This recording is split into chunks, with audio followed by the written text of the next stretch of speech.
야구야구 김영준입니다. 지난해 포스트 시즌에서는 투수 교체를 두고 두 가지 재밌는 장면이 있었습니다. 휴스턴과 템파베이의 ALCS 4차전, 휴스턴이 4대2로 앞선 6회 초 선발 투수 잭 그레인키가 최지만에게 안타를 맞고 2사 만루에 몰리자 휴스턴 더스티 베이커 감독이 올라옵니다.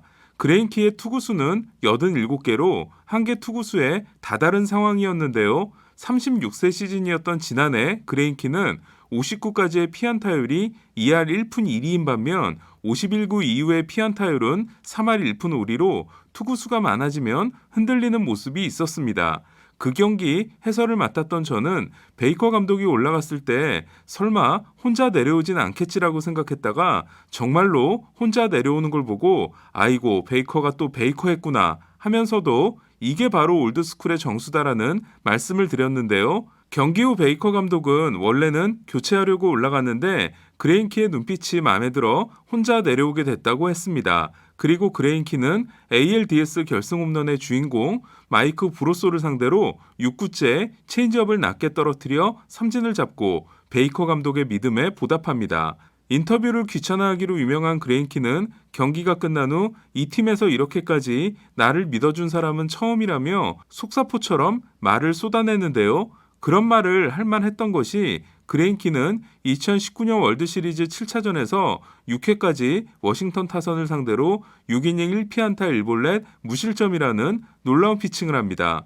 그러나 휴스턴이 2대0으로 앞선 7회 초 휴스턴 AJ 힌치 감독은 1사 후 그레인키가 앤서니 랜돈에게 솔로 홈런을 맞고 후안 소토에게 볼넷을 내주자 1사 1루에서 투구수가 80개인 그레인키를 교체합니다. 그리고 올라온 윌 해리스는 하위 캔드릭에게 역전 투런 홈런을 맞습니다.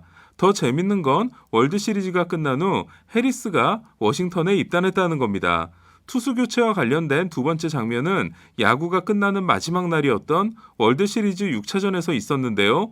템파베이 선발 블레이크 스넬은 5회까지 다저스 타선을 상대로 5이닝 1피안타 무볼넷 무실점에 삼진 9개를 잡아내는 무시무시한 피칭을 하고 있었습니다. 그런데 6회 초 스넬이 1사 후 오스틴 반스에게 안타를 맞자 케빈 캐시 감독이 올라와 투구수가 73개에 불과한 스넬을 교체합니다. 그리고 이어 올라온 닉 앤더슨이 무키 배츠에게 2루타를 맞아 1사 2삼루에 몰리고 결국 주자 2명이 폭투와 야수 선택으로 모두 홈을 밟아 2대1로 경기가 뒤집힙니다. 캐시 감독이 마운드로 걸어 나오는 순간 스넬은 정말 실망한 표정을 짓는데요. 물론 캐시 감독도 이유가 있었습니다. 스넬은 타선이 3바퀴째 돌게 되면 피안타율이 3할 4리로 올라갔으며 76구 이후 피안타율 또한 3할 2푼 1리로 나빴습니다. 그리고 1013타자를 상대로 삼진 9개를 잡아냈던 스넬은 5타자 연속 삼진을 잡지 못하고 있었으며 월드시리즈 2차전 때도 스넬은 투구수가 76구가 된 후 크리스 테일러에게 투런 홈런, 무키 배츠에게 볼넷, 코리 시거에게 안타를 맞고 교체된 적이 있었습니다.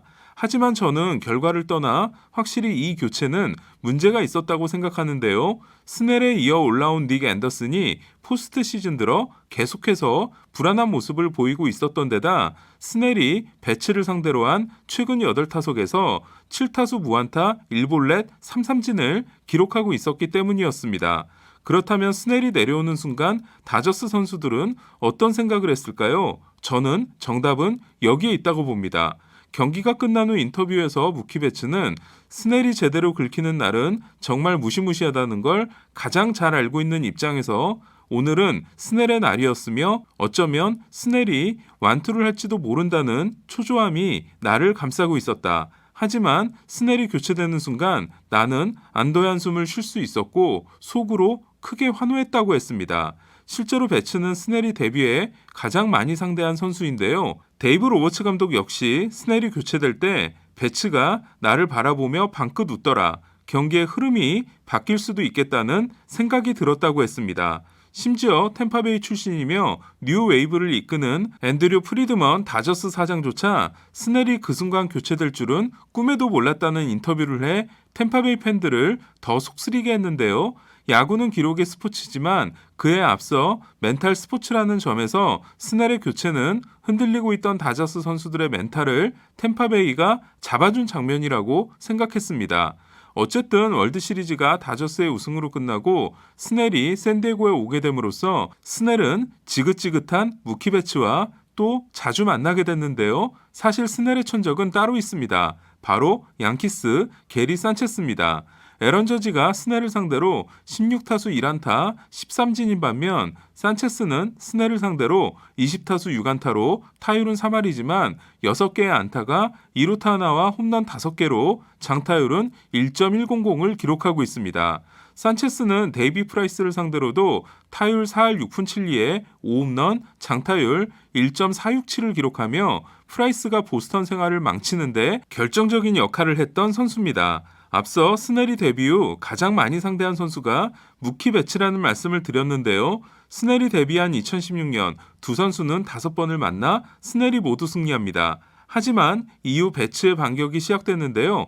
배츠는 2017년부터 보스턴을 떠나기 전까지 스넬과 22번의 대결에서 타율 3할 8푼 9리, 출루율 4할 5푼 5리, 장타율 0.667을 기록하며 스넬을 꽤나 괴롭히게 됩니다.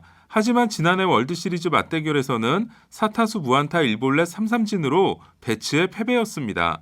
그러나 템파베이 캐시 감독이 세 번째 타석에 등장하는 배츠가 무서워 스넬을 교체함으로써 배츠는 스넬을 내리는데 어느 정도의 역할을 합니다. 그리고 2루타를 날려 3루로 보낸 반스가 닉 앤더슨의 폭투로 홈을 밟아 동점이 되고 배츠는 코리 시거의 1루 땅 볼 때 마치 DC 코믹스에 나오는 플래시 같은 스피드로 홈을 파고들어 결승 득점을 만듭니다. 그리고 8회 2대1에서 3대1로 달아나는 솔로 홈런을 날리고 포효하는데요. 월드시리즈 MVP는 코리 시거였지만 6차전의 주인공은 무키 배츠였습니다. 이에 30살이 되기 전에 MVP를 수상하고 우승 반지 2개를 서로 다른 팀에서 따낸 역대 최초의 선수가 됩니다. 그리고 LA 지역에는 코비 앤 무키라는 멋진 벽화가 그려지게 됐는데요. 173cm의 키로 덩크가 가능한 배츠는 NBA 선수 무키 블레이락의 이름을 따 무키라는 이름을 가지게 됩니다. 그리고 마커스 림 배츠, 이니셜이 MLB인 무키 배츠는 가장 성공한 MLB 선수를 향해 나아가고 있습니다. 샌디에고에 합류하게 된 스넬은 스프링 캠프를 앞두고 재밌는 인터뷰를 했는데요. 2019 시즌이 끝나고 보스턴이 배츠를 다저스로 트레이드했을 때 보스턴 구단에게 정말 고마워했다. 그런데 1년 만에 배츠를 다시 만나게 됐다. 이에 보스턴에게 고마웠던 걸 취소하겠다는 재치 있는 인터뷰를 했습니다. 맥스 슈어저가 운이 좋은 것 중 하나는 본인의 천적인 추신수를 정말 절묘하게 잘 피해가고 있다는 건데요. 이에 필라델피아 같은 NL 동부팀이 추신수를 데려가면 정말 재밌겠다는 상상을 해봅니다. 배츠가 보스턴에서 다저스로, 스넬이 템파베이에서 샌디에고로 오게 됨으로써 두 선수의 질긴 인연은 계속되게 됐는데요. 과연 둘은 올해 어떤 드라마를 쓰게 될까요? 이상 김영준의 야구야구였습니다.